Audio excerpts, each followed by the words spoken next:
So what would you say kind of sets your company apart from the rest? I think it comes down to our customer service, hands down.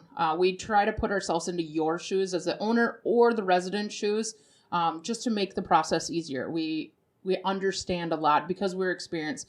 In our company, a combined experience is almost 30 years. Myself, I'm just pushing up on 15 years.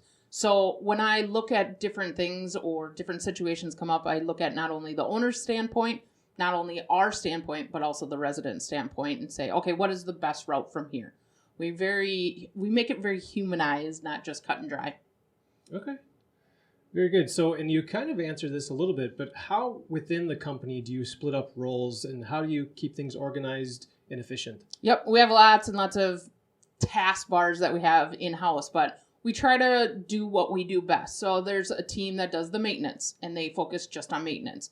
Me, I focus on the resident placement and then the one-stop shop, like I spoke earlier about the management. So I have already built up a relationship with the owner and I've moved the residents in and built up that relationship. Having me as their one point of contact has actually really helped for not getting surprises later. Like, well, I didn't know who to call. I'm like, don't, you just call me, let me know.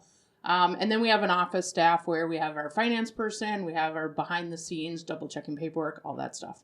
Okay. So we're a well-oiled machine. Nice.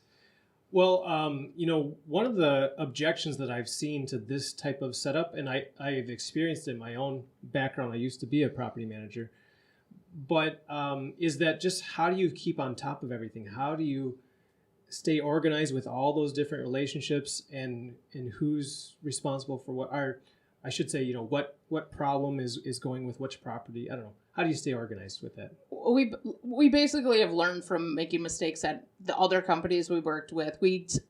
On my way into the meeting with you, I was on the phone with my staff at the office going, okay, did you know about this? I want to make sure you're aware of it. A lot of times it's emails so that we can stay on a thread and we sometimes overshare, but we'd rather over communicate than under communicate.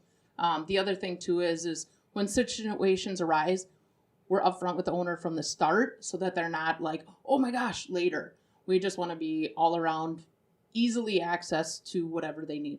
Want to hear more on this topic? Click the link below for the full episode of Maximizing Your Property Value.